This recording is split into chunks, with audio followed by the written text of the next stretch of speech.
कृष्णदेव राय के दरबार में हर दिन कुछ नया और रोचक होता था।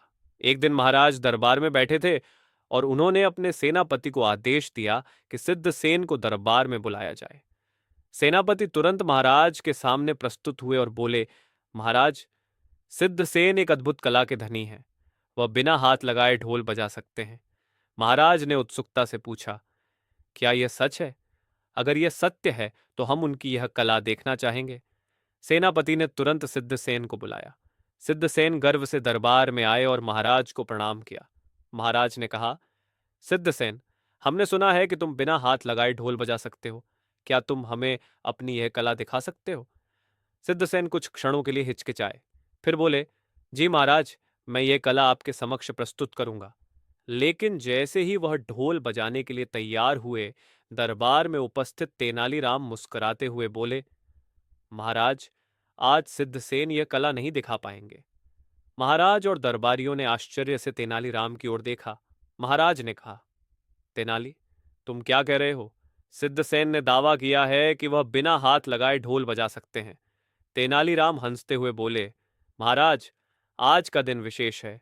आज अमावस का दिन है, इसलिए सिद्धसेन जी अपनी कला प्रस्तुत नहीं कर पाएंगे।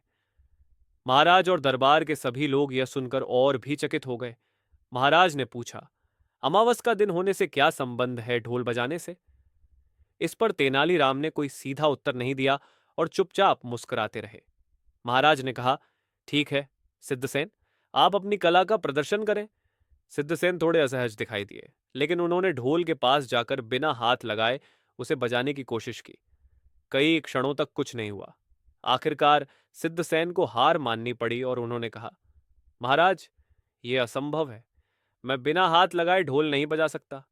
महाराज, मैं आपको ढोल बजाकर दिखाता हूं। तेनालीरामा भरी दरबार में बिना हाथ लगाए ढोल बजाते हैं। ये देख महाराज। सभी दरबारी अचंभित हो जाते हैं। महाराज ने पूछा, पंडित रामा, ये आपने कैसे किया? यह सुनते ही दरबार में हलचल मच गई। महाराज ने गुस्से में कहा, तुमने हमें धोखा दिया है सिद्धसेन, तुम्हें सजा मिलनी चाहिए। तभी तेनालीराम ने कहा, महाराज, थोड़ा धैर्य रखें, इस पूरे प्रकरण में एक राज छिपा है। महाराज ने आश्चर्य से पूछा, तुम क्या कहना चाहते हो तेनाली? तेनालीराम ने ढोल को मंगवाया और उसे खोल कर दिखाया। दरबार में सभी ने देखा कि ढोल के अंदर एक बड़ा चुंबक छुपा हुआ था। इसके बाद तेनालीराम ने सिद्धसेन के हाथों की ओर इशारा किया और कहा, देखिए महाराज, सिद्धसेन के हाथों में लोहे के कड़े हैं। जब भी वह ढोल के पास जाते थे, ढोल अपने आप बजने लगता था, क्योंकि चुंबक और लोहे के कड़ों के बीच आकर्षण होता था। यह सुनकर महाराज ने गहरी सांस ली और कहा, तो यह सारा खेल एक चाल थी? सिद्धसेन, तुमने हमें धोखा दिया। सिद्धसेन लज्जित होकर महाराज के चरणों में गिर पड़े और क्षमा याचना करने लगे।